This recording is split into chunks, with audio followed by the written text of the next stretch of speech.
let's watch this woman give advice to people. Don't let your child be weird. What do we think about this? Parents, do not let your child be weird. Now, I made a post about this a while back, and it's funny, I've seen a lot of people who have taken it since then and then put their own spin on it. But let me be very clear on what that means, because I was a teacher for 20 years. I taught every level, lots of kids with varying exceptionalities, and have seen it in the classroom. Let me tell you what you need to avoid. Yes, your child should be unique. Yes, they should have their own style. Yes, they don't need to be exactly like everyone else. However, if your child has habits and tendencies that are causing them to be ostracized in school, they do not have peer relationships, it has gone too far.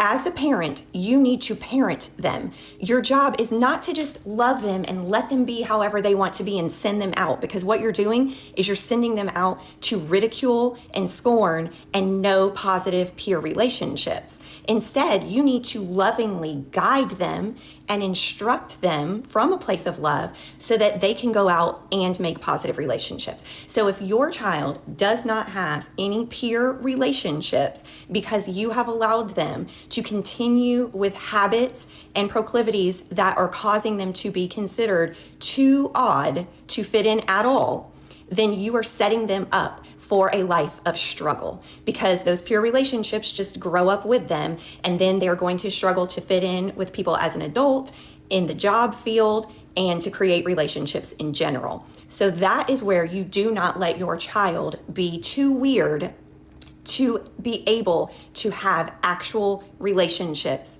with peers. Okay, hold on. This could mean so many things. But let's do a little research to see exactly what she means. So let me do this. First, I want to, because she's obviously a conservative. So that's the first thing. I think we can all see that. But yet there's a part of me that does think I know what she means. But then a part of me is like, but what do you mean by that though, ma'am? Okay. Now I want to, okay, let me see. I can't find this video I wanted to show you in relationship to this. Let me see if I can grab it really fast. Hold on here. What's that UK news radio show? LGB, LD, LB, somebody from the UK. Any British people here? What's that like a news show that all the people watch that comes up on my feed sometimes? What is it called? LBC? They had a video about a grown man living at his dad's house. And I kind of thought it was interesting. Hold on, let me see. Let me see if I can find it. Give me a second, guys. Hold on. This one. Look at this. Look at this video. School during the pandemic. He hasn't been able to get himself into work for the past sort of 6 years, but it's not really him not being able to. It's the fact that he's got issues with going to work and being out there and all that sort of stuff. What sort of issues? What do you mean? He's anxious. Yeah. He doesn't like authority. He prefers to be at home in this room playing PlayStation. Yeah. We've evicted him from the house a few times, but he's come back. When you've got young people, and you know that they've got depression, and they're your son and your family, yeah, you've got really no help from anybody in authority whatsoever. And in the sense that I can't force him to go to the doctor. I can't force him to go and seek help, even though we've desperately tried to. My son, Okay, so let's keep that in mind, because, I heard both of these TikToks this morning, and people had sent me the weird mom one. A few of you sent it to me, and I already had it on my to watch list, so we're all on the same wavelength here. Obviously, I think there's a lot of nuance here, because I actually have a strong stance against, like, you're being too weird, get your shit together, and that includes, like, picking your nose and eating your boogers. Like, I've seen way too many men pick their nose and eat their boogers. I've seen way too many grown men eat their toenails on stream. I've seen way too many grown people do disgusting fucking shit and not realize that it's fucking weird. And they just are like, what's the difference between biting your nails and doing this? There's a difference. And even then, stop biting your fucking nails. I get it. But I do think there is a conversation to have about, like, in relationship to all of this. I also think there's another layer to these kids will grow up to be adults. And I could not imagine being an adult that takes advantage of my parents. Like, this kid, this caller makes me think like, why are you taking advantage of your parents? And if your parents really know you're depressed and you have an issue with authority, like, why are you using it to spend all that time doing PlayStation? Like, lock in. And like, I think the dilemma is that it's multi-layered. So obviously there's nothing wrong with not having a job if you also labor for your community. So I think like this gentleman, when I think of his kid and how he grew up, I think about a kid who's taking advantage of his parents, because ultimately he's not laboring for the community. I bet if he was doing chores, helping around the house, being a participant, they wouldn't care if he played PlayStation all day. I think the dilemma is that he's playing PlayStation all day while he doesn't contribute. Okay. So I think that's the layer there. Going back to this lady, the comment here that stands out to me is this one up top. Says, I get heat for this, but anime is a no in this house. It opens a lot of doors and to social circles and groups that are weird. Interesting, because I grew up super conservative and my parents watched anime with us. I grew up really conservative and my parents watched Ghibli with us. So it is sort of interesting. Now, I'll tell you some advantages and disadvantages to also being a weird kid. I was a very weird kid. And my mother defended me to a T, but I'm just going to let you know, she also wouldn't get me medicated or any kind of help in school because she accepted my weirdness. And she was like, my daughter's weird, but that's Brittany and that's who she is. But then when parents would be like, hey, your daughter needs ADHD meds, my mom would be like, no, that's just who Brittany is. And I don't want to take her spark away. So when we have conversations about your kid being weird, I think there is something to be said about like what level of weird. Another example I think of when I see these videos is I worked with a lot of weird guys when I did one-on-one calls. I worked with a lot of men who struggled socially.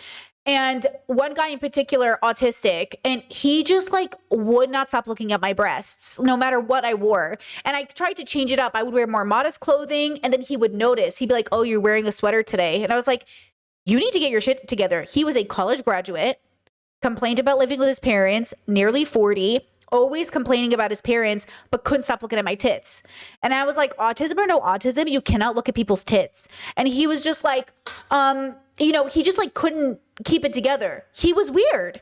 Your son is weird. And like, that's the thing is like, I don't know if it's his autism or what, but like, you're being fucking weird and you're making everybody uncomfortable. There are so many socially awkward men that, yes, like if you do not intercept as fast as possible, will be the kids who never have friends because they grow up to be men that are uncomfortable. Like so many socially awkward people like will hang out, follow women in the stores. They're just, you know what I'm saying? Like when we have these conversations, I think there is something that we have to talk about the weirdness of your kid growing up and being like too unable to socialize. Now, I will say this though, if your kid is weird but healthy, they will find other friends.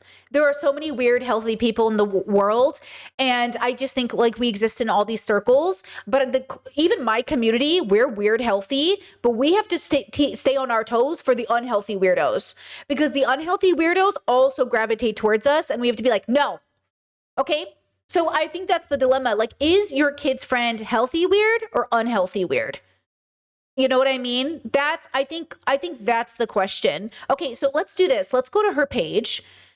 So she's obviously conservative, right? She has faith, fit family. Okay, that's just MAGA. Let me see if we can see.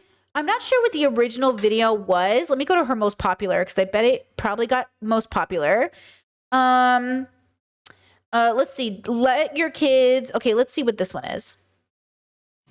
You need to let your kids wear the popular clothes that the other kids around them are wearing. Now, let me explain a little bit more about that. I don't mean if it's inappropriate, it conflicts with your values, it's too exposing, or if it's a type of clothes that's going to put them in a group of kids that you don't want them to participate with. But I am saying in general, you want to let your kids wear the regular clothes that all the other kids around them are wearing because they need this to feel good socially and to fit in. So let me tell you a little story. Back when I was in 6th grade, I moved to Florida. My mom had been raised in South Carolina and I had been the first 10 years and it was much more conservative there. And this was like late 80s. So we're talking like V-neck sweaters, collared shirts, pleated trousers, penny loafers, like that was how everybody dressed. But we moved to the beach of Florida. which was much more casual. In 6th grade, I strongly have this memory of my mom getting me this red pair of dress pants, these pleated dress pants. It was not what the other kids wore. And she was insistent that I would wear this anyway, that she had bought them, that it looked nice. And was it perfectly nice? Yes, but I was horrified by these pants. I'm looking at these pants. I decided, how can I make them better? Because she said I had to wear them. I decided that if I rolled them a few times on the bottom, that would make them somewhat better. I rolled them and she saw that. She was absolutely not. They're not made to be rolled. That looks ridiculous. Unroll them. So I walked to school. Of course, I re-rolled them on my way to school. Of course. As an 11-year-old as you would should. do. I wore them rolled. The entire day, I was absolutely and utterly miserable. In this particular case. Okay, guys, I'm gonna challenge everybody in the chat who has a lot of strong opinions about this. Do you not remember how mean kids are? Are all of you forgetting how mean your fucking kids are? I don't know about you, but begging my mother to buy me clothes I wanted to wear in school was very important. You know what I mean? So I don't know what experience you're having, but I feel like some of you forgot how bad kids bully. Okay? So with peace and love, if I beg my mom to buy me a shirt I really want to wear, because my friends have it and I really want to wear it, and my mom said no, holy fuck. Thanks, Mom, for putting me in a big social position. Okay, so again, when we have these conversations, not every kid can be super confident and rebellious and stand out and not care. Most of us, even in punk circles, which I was a part of, still needed to put patches on her jeans, still need to have the right holes in her jeans, still need to have the right Converse. Even the punks at my school were like, where'd you get those Converse? Are they real Converse? Are they high top Converse? Low top Converse? Gross. So again, we all need to lock in and remember that when you set your kid off from school, they're away from you 8 hours a day. With children, you don't know what's happening. So remember, regardless if you agree with her, regardless if she's triggering you the way she looks, remember that this could actually help you because you don't know what your kids are doing when they're away from you for 8 hours with strangers who are saying things to them, who are looking at them in a particular way. So just remember how hard school is for kids, okay? And you can disagree with her if you want. No one made fun of me, so that was good because that absolutely can happen too. But I had a miserable day because I felt so miserable in this outfit that was so different from what anybody else would wear. Then, of course, on my way home from school, I unrolled them, unbeknownst to me that when you roll trousers like that, when you cuff them, they're going to have creases from having been rolled the whole day. It was very obvious what I had done. So I get home, my mom takes one look at those pants. She's like, did you roll those pants after I told you not to? And of course, what did I do? I said no. So then I got a bad spanking for disobeying and rolling the pants and for wow, that's fucked up. lying about it. And the memory of the spanking, I don't even really remember that part. It was more the part of the humiliation that I felt the whole day at school wearing those pants. And the fact that my mom didn't hear me. She did not listen and understand how important it was to me not have to wear something so different. Exactly. Does nobody relate to this? From everyone else. When kids start hitting that age from 5th grade on, this becomes such a huge thing to them. And here I am 30 something years later, still with that vital core memory. So this was so right now she's putting the responsibility on the parent. She's saying the adults weren't listening to me as a child. My mind today, because at church, I like to dress up for church. I kind of feel like, we can wear our best for God, right? We dress up for other events. We certainly can dress up for God. And last week though, London started the middle school group. So she went upstairs to the big middle school group. Now she's going to be one of the youngest kids because she's just going to be rolling up into middle school. She wore a dress last week, but this Sunday morning when she was getting ready, I really noticed all the kids dress very casually up there. And they do. Our church, by and large, is pretty casual. So she came downstairs wearing a sweatshirt. It's cold up there, and these kids in their hoodies, and a pair of jean shorts. I absolutely let that happen because she wasn't wearing anything inappropriate. And I know how important it is for her to wear the same type of clothes as other kids are wearing because it's so important for her to fit in socially. And do I want her to enjoy going to youth group at church? Absolutely. So when all the kids came downstairs, I noticed quite a few of the girls did have on those same type of clothes. So this was just in my head this morning, the value and importance of listening to your kids, giving value to their opinions, what's going to make them feel more comfortable, as long as it doesn't conflict with your value structure. So let your... Okay. She's probably conservative, definitely voted for Trump, but We love a person who's trying to break a generational curse. Okay. She's trying to update. She's trying to learn from her own childhood trauma. We love that. I will give flowers to flowers where flowers are due. And I will still say, like, we all know who she voted for. Okay. But yeah, I think that's really great. Like, I think that's really important for our parents to listen to us and to consider, like, and again, my mom tried her best. I think I very much did feel like my mother listened to me a lot, though there were instances in which she wouldn't. Like, shaving my legs for the first time was such a fucking battle with my mother. I was like 12 years old. I had hairy ass legs and kids were already pointing it out. And I was like, I want to wear my capris, but I don't want to wear them with no shaved legs. And she bought me these like 5 pair of capris, and they were floral. Of course, I love floral since I was a kid. And it was just like, my mom was like, I just want you to be comfortable in your body without needing to shave. I was like, I don't care what you want. I am being literally targeted, like, by homeschool kids. Boys are telling me I have hobbit feet. As to be fair, I think they're flirting with me. But also the boys are looking at my hairy arms and saying like, oh my God, I've never seen so much hair in a girl. But these boys also liked me. It was very confusing. I was like, so do you like me or do you not like me? And they're like, well, I like you, but also you have hobbit feet. I was like, I don't know what that means. And like, it was confusing. And these are homeschool dynamics, not to mention when I went to public school. And so again, if I had a kid and they were genuinely like, hey, I'm ready to shave my legs, I'm like, okay, here we go. And then as they get older, we can unlearn patriarchal standards of shaving legs, which I did, which I eventually did deconstruct. I liberated myself from the need to shave my leg hair, but we're acting like kids aren't in vulnerable positions where conforming sometimes is out of survival. Like, we want to talk about survival of the fittest. You're a fucking 35-year-old adult complaining about the patriarchy and having to show up in a particular way. You think it's much easier for a 12-year-old? Do you think it's much easier for a 12-year-old? You're 35 and you're too pussy to go out in the way you want to look. Pussy was a patriarchal word. I shouldn't have used it. My bad. I was getting passionate. Listen, I'm just so sick of adults acting like it's not hard for you, and then you're like not imagining how hard it is for a kid. If it's hard for you as an adult, it is 17 billion times harder for a kid. Okay? So I don't want to hear any adult here who's too, not secure enough to show up exactly how they want to in public and don't understand social games, and then you expect me to not to feel that way about children, okay? I'm really fighting for the kids today, okay? I'm just so sick of living in a world where adults are like, I can't go out this way, I can't look this way, I can't do anything, and then you're sitting here like, oh my God, you might disagree with this lady, you know what I mean? But let's be real. Our kids need to be protected, and that includes, I'm sorry, if I had a kid, I wouldn't let them be a weirdo. I'd let them be a cool weirdo, but not a weirdo. They're not grown up yet to handle the social ostracization of being a weirdo. Their mom might be a weirdo, but like, I don't trust the school system not to do that. And this is why a lot of liberal leftist people end up homeschooling their kids as well, because their kids are autistic. They are too weird. They are not socializing the same way. High school dynamics suck ass, and they extend into adulthood. And I don't know why we're pretending that this isn't a real thing. You know what I mean? Like, again, when you bring a baby into the universe, we don't bring babies into a good universe. We bring them into a universe of hierarchies, dominance, ostracization, and bullying. And so again, if you send your baby to school, you have to understand that baby is being thrown into a lion's den, okay?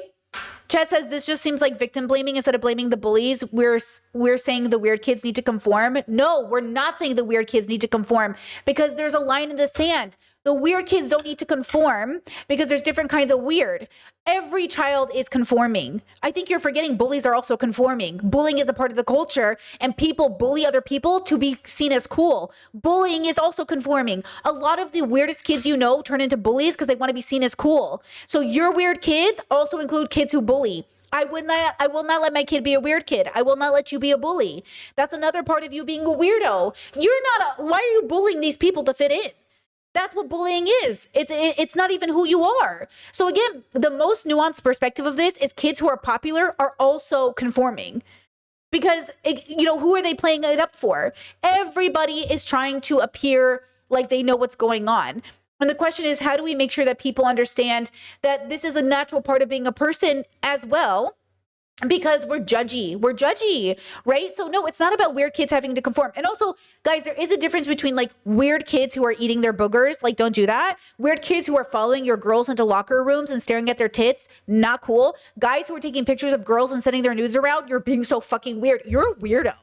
You're a bad weirdo. Those are all weirdo behaviors. And there's the weirdos that are like, they're fine. They're wearing tails at school, but like, it's cool. All their friends do it and they have a clique. That's different. If you have a clique at school where all of you are wearing tails, okay, you're cool now. See how you made it cool? Because all of you are doing it. If you can make your weirdo-ness a community effort, great, because then you're a crew. You know what I mean? But if you're an unethical weirdo, absolutely fucking not. And that includes taking pictures of your friends at school and running it through AI to make porn. You're a weirdo. You're a fucking weirdo. Okay, you're a weirdo. Don't do that. And boys are doing that. They're literally running their teachers through AI and making porn out of it. Your kid is a weirdo. You know what I mean? Like that's okay to say that. Okay. Jet says, I mean, they have entire schools that teach ABA, that teaches autistic kids to be normal like dogs. Is that what we want? No, that's not what we want. Hi, are we having a different conversation? Whoop, whoop. I can't whistle, but like, are we having a different conversation? Hello? Are we having a different fucking conversation? I'm not talking about that, right? Chet says, but shaving isn't necessary. Not shaving for girls and women would be normalized, not the other way around. Who are you shadowboxing in my chat, bro? Am I going to mute you?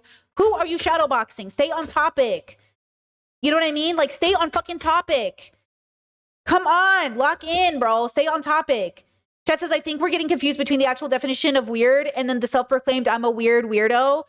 I'm weird, I'm a weirdo. Yeah, I think people are getting fucking lost in the sauce, bro. Again, your job as an adult is to give your kid the best chance ever. And that includes, if they are weird, making sure they're ethical weird and not unethical weird. Okay? Chet says, did you see they're cutting up books and skinning the pages into AI? No, I didn't see that. Just as I see TikToks where adults who used to cosplay middle school, high school make fun of themselves, and I get so sad for them because I have zero regrets about wearing fun costumes at school. Yeah, like that's the thing is like, this is layered, but I am a weirdo, but I would make sure that my kid understood like boundaries with people, because sometimes I do forget, or I think you guys forget that sometimes our kids hear the message of I need to be authentically myself to the point of violating other people's consent. Like, I think we forget that that's a thing. You need to be an ethical weirdo.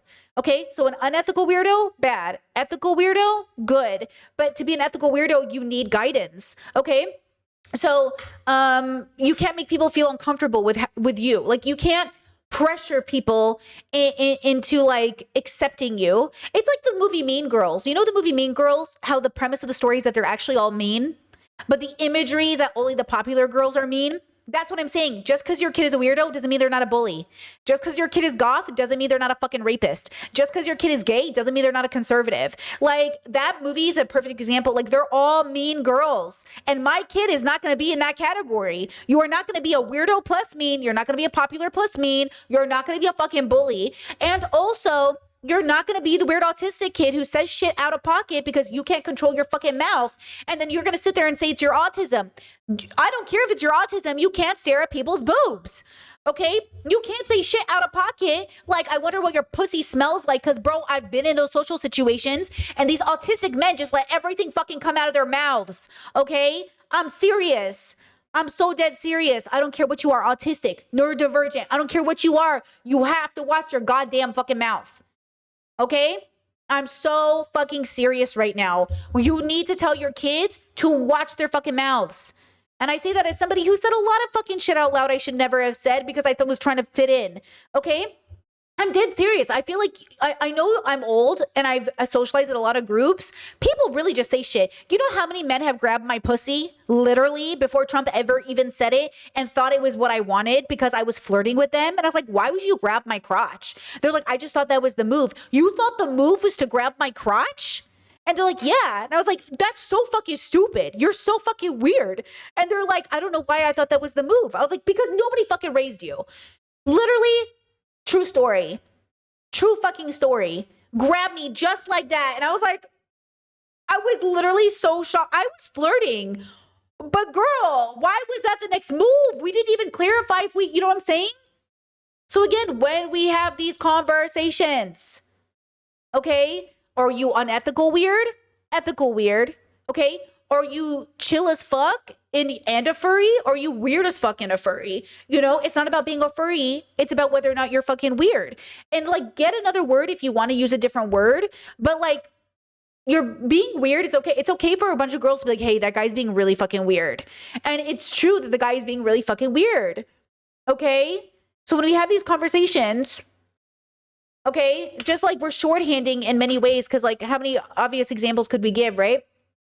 Just as having pale legs even got you bullied, so I wore black tights every time I wore a skirt in high school. And like yes, we want these kids to be different, but we're acting like the system is gonna. It's like saying Parents shouldn't have to warn their children about interacting with police officers because it should be on the police not to attack children. Okay, girl, sure. But we don't live in that world, okay? Oh, gay kids and trans kids shouldn't have to worry about getting bullied because we shouldn't have to live in that world. Okay, girl, you go ahead and raise your kids with no fucking defense. You go ahead and raise your kids ignorant. You go ahead and raise your kids without any fucking readiness about the world they're being born into. Like, you know what I'm saying? This is what we're saying. We're saying protect your fucking kids against the world that is fucking harsh, bro. Like, protect your kids by giving them the tools. Because, you know what I'm saying? Like, how many kids we got to see bullied to death for us to recognize, like, you got to protect your kids from who they're hanging out with, who they're socializing with. You know what I'm saying? Like, why are we pretending this isn't all connected? It's all connected, girlies. And I'm saying don't be blinded by your own personal experience to forget that there are parents who have to sit down and have very serious conversations with their kids about life and death situations, because the world isn't this perfect place. Like, we're not going to be able to tell the bullies not to kill our kids or target our children or push them into a corner or bully them out of school. Like, hello? You know what I'm saying? And just a reminder, I was bullied out of high school by my own fucking first cousin. And I knew I shouldn't have come out to her. I had every instinct. She was my best friend at the time, all our childhood. And I thought, I'm going to hesitate to come out to her. I come out to her and boom, I start getting bullied. She starts spreading rumors about me. All the girls in our group go, Brittany, did you do this? Were you mean to her? And I was like, what are you talking about, dude? I was so severely bullied, I had to leave school by my own blood relative.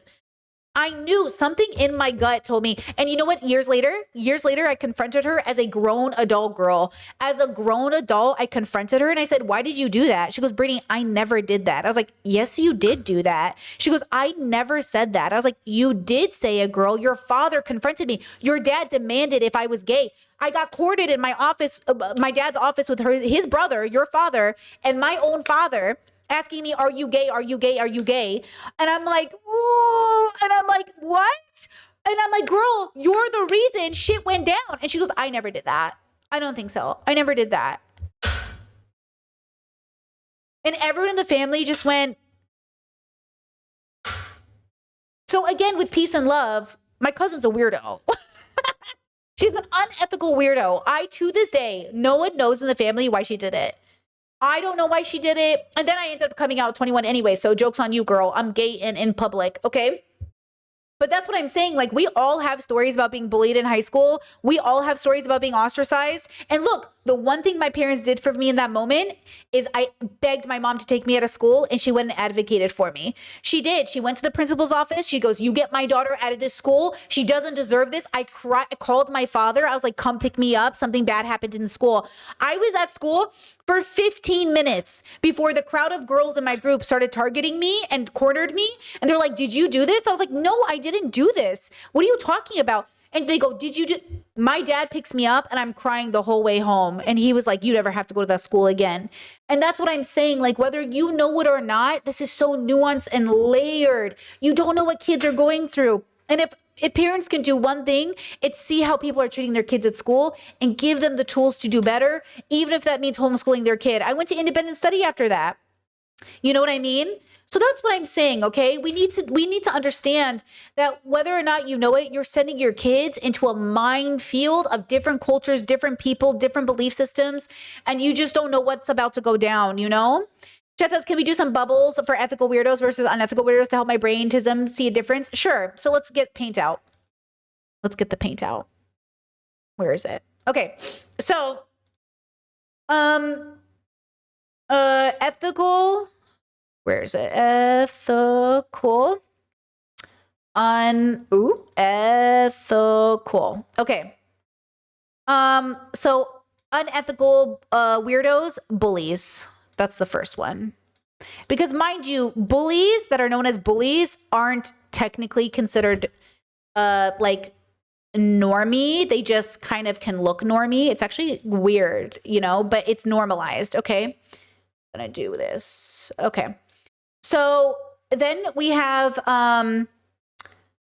neurodivergent, LGBTQIA. Okay, just being gay or neurodivergent doesn't make you an unethical weirdo. You're an ethical weirdo, and you're only a weirdo subject to the bubble you're in. Bullies, unethical weirdos. Okay, people uh, people, I'll give you an example. Neurodivergent, which actually is not even why they're doing it. People who invade space, who invade people's space. They don't know physical boundaries. They don't know emotional boundaries. I know you can't. Hold on, I gotta lower this. You can't really see. Okay, so neurodivergent, often neurodivergent, because that's the shield they use, even though it's not real. Invade personal space. Okay, but this can exist in all spaces. You can think of guys who follow you or ask for your number, but don't take a no seriously. But then there's this other neurodivergent guy who sits in the corner and watches you, who shows up at your work, who like creates a 4D chess way of like accidentally running into you. Weirdos. You're fucking weird. Okay. Like stalking a girl's Facebook to understand the details of her. You're fucking weird. Okay. Let's see. Ethical weirdos, furries. Okay. Being a furry doesn't mean you're a bad person, right? Like what the fuck? BDSM is weird, but like fucking doesn't matter. Okay.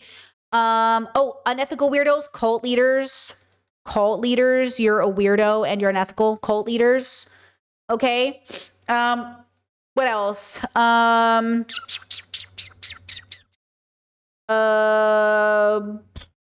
those good ones? Sex pests, unethical. Yes, sex pests. Okay, sex pests versus sex positive.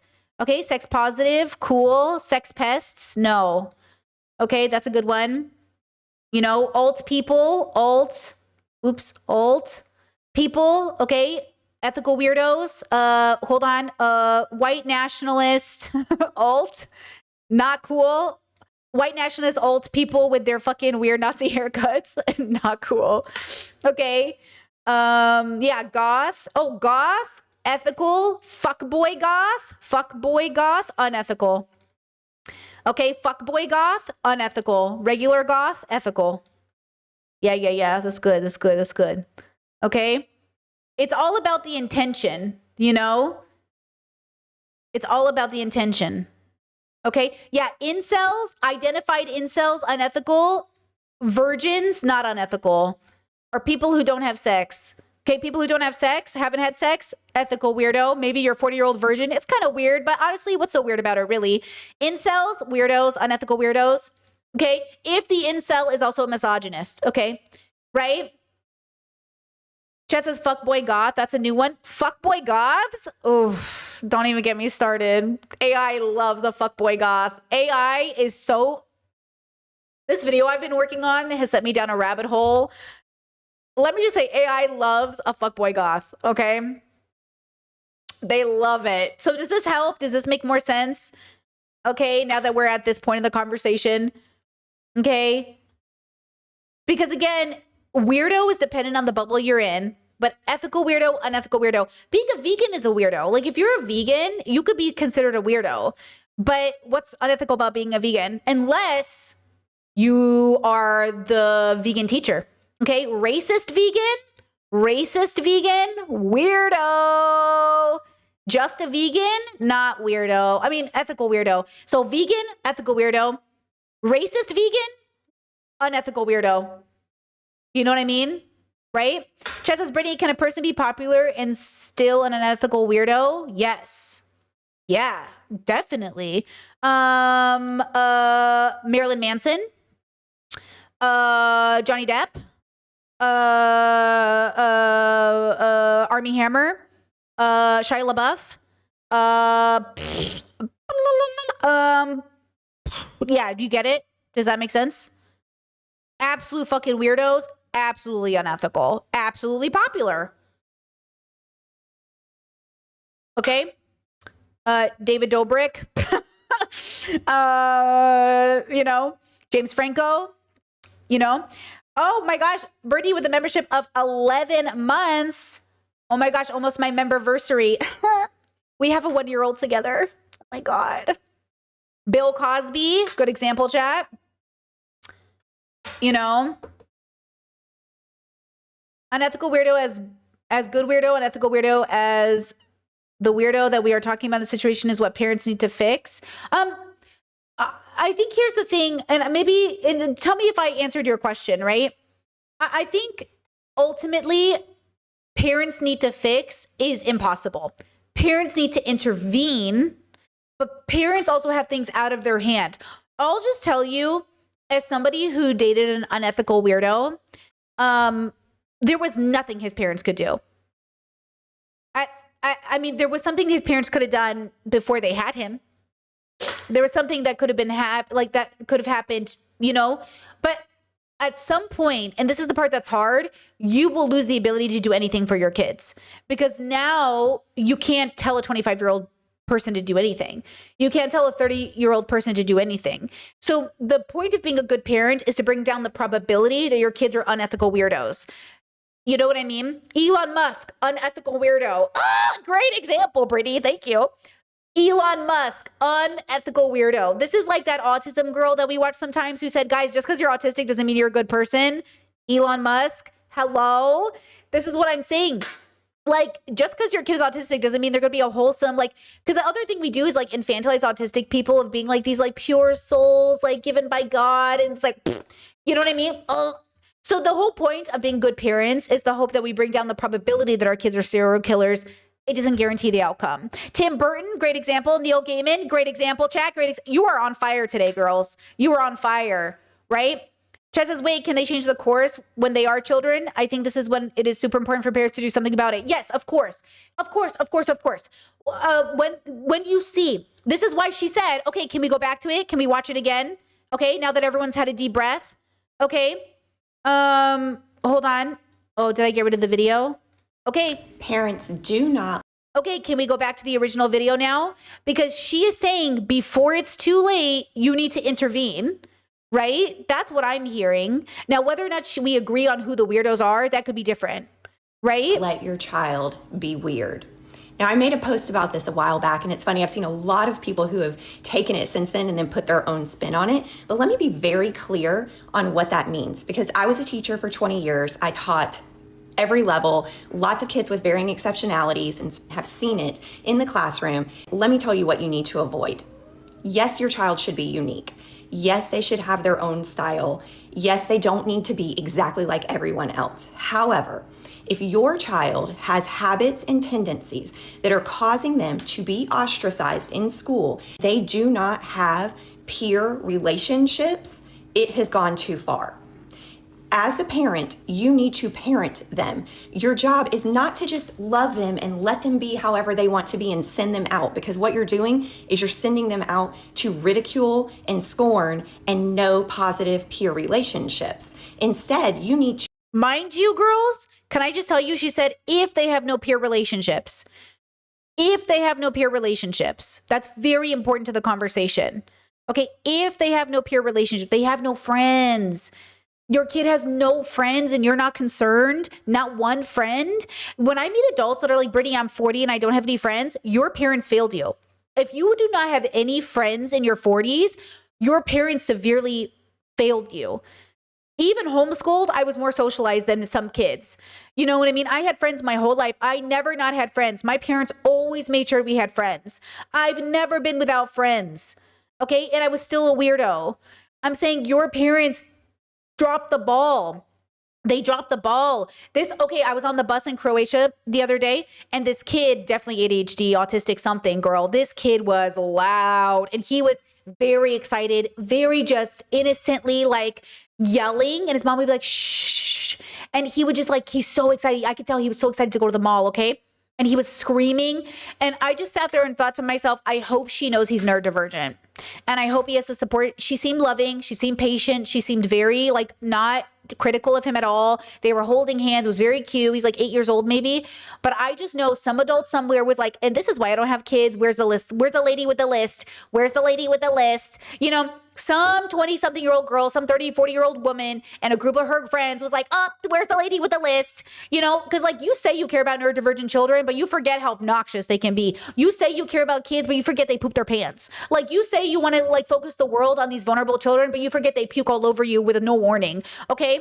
So again, you have to balance this out between adults are the first ones to criticize children for just existing. And then those kids go on to exist in spaces where they feel they need to do the same. And at the same time, I know I have like 5 or 6 relatives who are teachers. They already know which kid is going to have a hard year because they're not able to make friends. They already can tell which kid is going to spend lunch in their office because they don't have any friends. They already know which kid is going to be like, you know, for the 4 years of high school, that kid who says, I didn't have a friend in high school. And it is very, very difficult. And the parents are not involved. They're either too busy fighting the economy, which is why we need to fight and dismantle capitalism, or they're not paying attention because they don't think it matters. Because listen, for you, it's just another Tuesday, but for your kid, it's their whole childhood. For you, it's just another day of the week. And for these children, it's all the memories they're going to talk about later in therapy, or they're going to mention on stream. Okay? Lovingly guide them and instruct them from a place of love so that they can go out and make positive relationships. So if your child does not have any peer relationships because you have allowed them to continue with habits and proclivities that are causing them to be considered too odd to fit in at all, then to fit in at all with no friends. Her disclaimers are very important to me. No friends, no groups, no fitting in. Like, yes, your kid can be weird, but are they so weird they don't have friends? Because like, what are we doing here? Maybe your kid is a future serial killer and you just think, well, my kids, that's just how they are. Like, how are you going to intervene and like, how are you going to help your kid if you don't see in which ways they are failing? Make it make sense. So are we supposed to, like, you sit here and blame parents for not doing anything about their kids, and she's telling you to do something, and then it's like, no, who's she talking about though? She just said it. Kids with no friends, no social script, no understanding, completely alone and isolated. The future serial killers of America, people. We're setting them up for a life of struggle because those peer relationships just grow up with them, and then they're going to struggle to fit in with people as an adult, in the job field, and to create relationships in general. So that is where you do not let your child be too weird to be able to have actual relationships with peers. Now, I will say this, chat, and I do hear you. I hear you. You said, I don't think this lady is the one to teach us on the topic. Would love to have an intersectional leftist like Brittany teach us this. And then chat said, yeah, I think I distrusted her because of my assumption about her politics, but she's making a good point. Listen, this is called bubble hopping. So I just took you into a bubble that is not yours, is not mine, and I still learned something from it. This is a skill I want to give you. Every time you watch somebody say something you agree with, it doesn't mean you have to agree with them so much as she agrees with us, really. But this is called bubble hopping. We're not in the bubble. It's not our bubble, but we're going to jump into this bubble. The video's going viral. People ask me to talk about it. And I'm like, yeah, I agree with her. If this is the context I'm understanding, I agree with her. Do I agree with anything else? Fuck no. But she would also agree with me because I would have a similar stance. But this is what bubble hopping is. It's about understanding the world doesn't revolve around you and your thoughts. All people are struggling. All people exist. All people have wisdom to teach us. And we can have issues. So this is, remember that when I hear you, that you want to hear from a leftist, that you don't want to hear from this white woman who definitely voted for Trump. I get it. I don't want to watch the rest of her content either. But if this is the video that's going viral and there's something here we can learn from, then I'm going to learn from it. And this is why I say I can learn from anybody. Anybody can teach me anything. But I also, get rid of all the shit they say that doesn't matter. Same with me. If I say shit that doesn't hit, throw it out, And that's what I want you to focus on. Anytime I show you anything is I get it, right? I understand it. Right away, we all clocked it as like, she feels like MAGA. And also, she's saying something really true that she probably saw growing up in her as a teacher. 20 years a teacher, you're going to see some shit. You're really going to have to see some shit. So again, I don't agree with her. She really agrees with us. Okay, if that helps. Chat said, what are the other solutions? Could she help them find other kids they could relate to? Could they go outside? Could they go to other outside activities where they could make friends? Are they just isolating? Well, so obviously teachers are obviously overworked. So the teacher can't be responsible for giving your kids social friend groups. You as the parent, though, the teacher could tell you. Now, okay, from the teachers in my life that I've talked to, they said parents are really hard to deal with because if you tell a parent their kid is weird, they don't want to hear it. They do not want to hear it. You know what I mean? Like imagine somebody emails you and goes, hey, your kid is super fucking weird. You're like, no. Even my mom was that mom. So this is what I'm saying. Please lock in. My mother was confronted by many of the mothers in her group. We love Brittany. She's so great. She can't pay attention. She's fidgeting all through class. She's very outspoken. She dominates conversations. We can see she's well-read. We can see she's very inquisitive, but she's really struggling in school. Have you considered getting her assessed for ADHD? And my mom's like, no, not my daughter. My daughter, that's her spark. She's beautiful. She's perfect the way she is. And other mothers would say, well, my son has ADHD and she just she reminds me of him before his meds. And my mom was like, but after those kids took meds, they were like mellow and almost like their soul was gone. And that's like a lot of the confusion around medication for ADHD or autism, like not autism, but ADHD. The issue we see with parents is like, even though they have good intentions, they forget that like I did struggle. I struggled so hard in school, even though I was well-read, even though I was inquisitive, even though I was curious, even though I was really smart, I severely struggled in school. I mean, I was waiting at the bus stop in Croatia and girls, I'm just like, and the guy next to me the whole time for 45 minutes was so stiff as a board. I was like,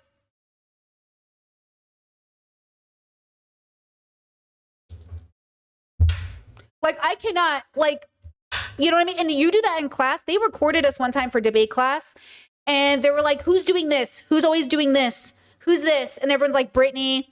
And I can't sit still. I cannot sit still. You know what I'm saying? It doesn't matter where I am. I'm always just like, I have to find something to fidget with. You know what I'm saying? And I'm saying like this as a kid in school, kids notice you. They're like, girl, sit still. Like you're fucking, and they think you're doing it for attention. And I can't focus because now I'm thinking about different things. I mean, my brain's everywhere. You know what I mean? So, when we have these conversations, I think the biggest part is the parent has to actually genuinely be interested in their kid and genuinely be open to the fact that their kid needs assistance. And I think this plays into ableism, right? Because no parent wants to think their kid is disabled because of ableism. And so the idea that I think my mother had is like, she doesn't want to imagine a world where Brittany isn't perfect because she thinks Brittany's perfect, And I'm saying I am so perfect even if I'm disabled. I'm saying being disabled doesn't make me less perfect. But if you live in an ableist world that tells parents your kids need to be normal and healthy, then they don't want to live in a world where they're not. And so I do think a big part of this is the parents need to deconstruct their internalized ableism because they're probably neurodivergent or ableism in general. And they need to work on figuring that out because I think it could make a big difference for them and their kids. Does that answer that question? Right? Let's see. And even recently, about a year and a half ago or so, I told my parents I might have ADHD and they were like, just don't take meds. Because my brother was diagnosed ADHD and they're like, okay, but just don't take meds. Just do it natural. Like David Goggins. I was like, fuck David Goggins and his broken fucking knees. See, David Goggins is the kind of bullshit person my parents listen to. And he goes, I raw dog my ADHD. No, you don't, you fucking addict. You run 20 miles a day and break your knees every day because you won't take some fucking pills. Girl, give me the pills. That's what I'm saying. The fact that my parents reference David Goggins as the neurodivergent king, this man is addicted. He's literally an addict. You're watching an active addict, an abuser, a toxic boyfriend, husband. You're watching a bad dad. And then you're like, oh yeah, he does ADHD, correct. Girl, come on now. But that's the problem. That's the problem with these narratives around medication, these narratives around what a good... So again, the world is full of well-intentioned bad parents. Well-intentioned bad parents. Okay, and they're all having babies. It goes back to the very first topic we covered today on stream. I'm not telling you not to have children. I'm telling you to consider how seriously important of a job you have to steward the next generation into existence, how seriously important it is that you raise good kids, but also that you value the individual for who they are, like your child. They're going to have individual struggles. They're going to have individual weirdness. Make sure your kid's weirdness is cool. Remember that mother that thought her kid, he was autistic and very hyperfixated on serial killers. And she thought he just was going to become a cop or something, but he ended up cutting off the head of an unhoused man and putting it in his closet. Do you guys remember that story?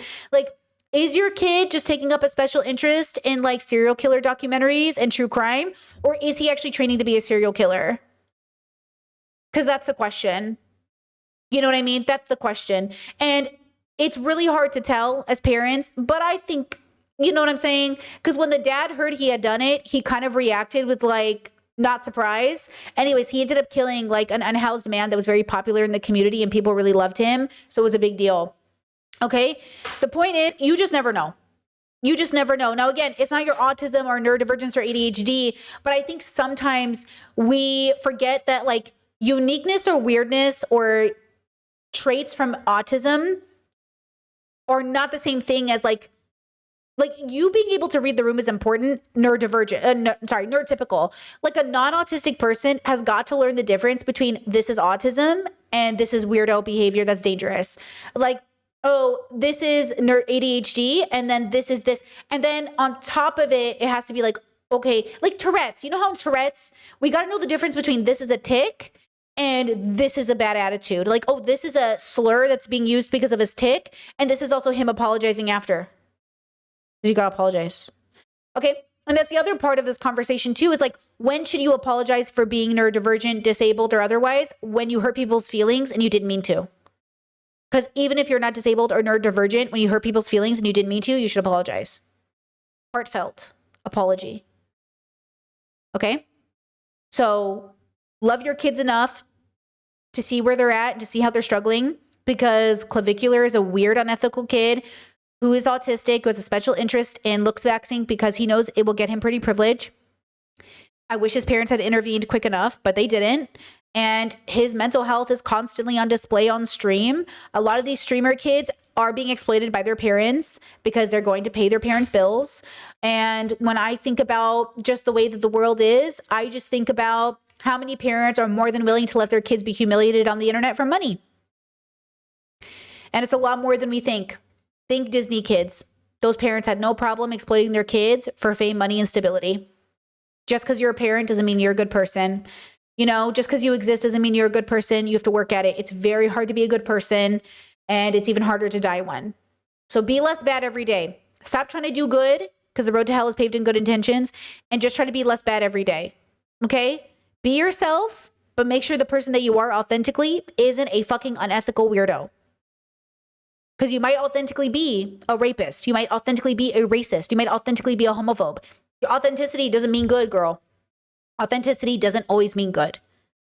Okay?